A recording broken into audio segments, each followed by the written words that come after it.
Soo dhawaada meel walba aad joogtaan. Maanta taariikhdan waxaa ku soo qaadan doonaa taariikhda Steve Jobs oo ah aasaasaha shirkadda Apple.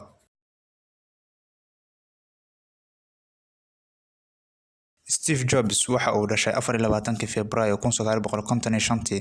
Waxa uu ahaa isbahaysiga guddoomiyaha iyo madaxa shirkadda Apple. Saameyntiisu ku aadanayd warshadda tiknoolajiyadda iyo dhaqanka wax soo saarka ayaa ahaa mid muhiim u ah. Waxa uu bedelay si ay dadku ula macaamili lahaayeen tiknoolajiyadda. Bilowgii Apple waxa ay ku bilaabatay 3 nin, Steve Jobs iyo Steve Wozniak iyo Mike Markula, kuwaasi oo si wadajir ah dabayaaqadii 1970kii u nashqadeeyay una suuqgeeyay kombiyuutarkii ugu horreeyay. Waxay ahayd khadkii ugu horreeyay ee ganacsi ee guuleysta kombiyuutarka shakhsiga ah ee Apple Lisa 1983. Apple Lisa waxa uu ahaa kombiyuutarkii ugu horreeyay ee la isticmaali jiray ee ahaa GUI Graphic User Interface. Sanadkii 1985 kadib dagaal dheer oo lala galay guddiga Apple ayuu Steve Jobs waxa uu ka tagay shirkaddii uu aasaasaha ka ahaa. Qaar baa dhahay waa la riixay ama waa laga tuuray, qaar kale waxa ay dhaheen waxa uu ugu tagay si uu u dabagalo mashruucyo kale. Si kastaba ha ahaatee, tallaabadii xigtay oo uu qaaday waxa ay ahayd shirkadda Next. Waa shirkad tiknoolaji oo uu aasaasay taas oo ku takhasustay wax soo saarka tiknoolajiyadda.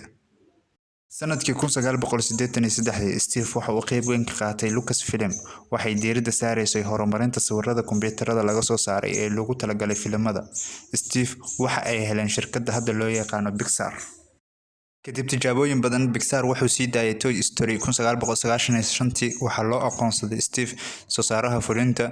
Pixar waxa uu noqday mid ka mid ah shirkadaha filimada ugu caansan adduunka. Hal sano kadib markii la sii daayay Toy Story 1996, Apple waxay iibsatay shirkadda Next oo Steve uu leeyahay. Waxay ka codsadeen inuu dib ugu soo laabto door hogaamineed. Waxa uu ahaa ku-meel gaar laga soo bilaabo 1997 ilaa 2000, isagoo markaasi noqday madaxa fulinta rasmiga ah laga bilaabo markaas ilaa uu iscasilay bishii Agoosto 2011. Markii Steve soo noqday 1996, Apple weli waxa ay ahayd aalad kombiyuutar oo aad u fiican. Macaamiisha badankoodu waxay lahaayeen kombiyuutarro Windows ah oo qiimo jaban, oo kombiyuutarka Apple uu ahaa qiimihiisa mid aad iyo aad u badan loona adeegsan jiray. Welina waxa ay u ahayd guul aad iyo aad u weyn Steve Jobs iyo shirkadiisa Apple.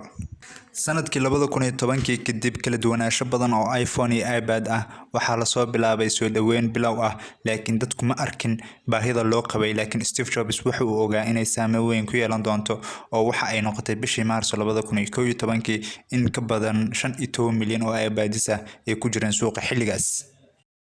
Caafimaadka Steve ayaa su'aal laga keenay 2006. Waxa ay u sheegeen shaqaalihiis 2004 inuu qabo kansarka naasaha. Intii u dhaxaysay 2003 iyo dhimashadiisa bishii Agoosto 2011, Steve waxa uu soo maray habab badan oo kala duwan si uu isugu dayo in uu baabi'iyo kansarka, laakiin cudurku waxa uu ahaa mid aad iyo aad u dagaal badan. Waxa uu ka degay jagada madaxa shirkadda Apple Agoosto 24, 2011, waxaana dhintay toddobaadyo kadib dhimashada Steve. In la yiraahdo Apple si weyn ayay u seegtay saameynta Steve Jobs waxay noqon doontaa hoos u dhaca qarniga.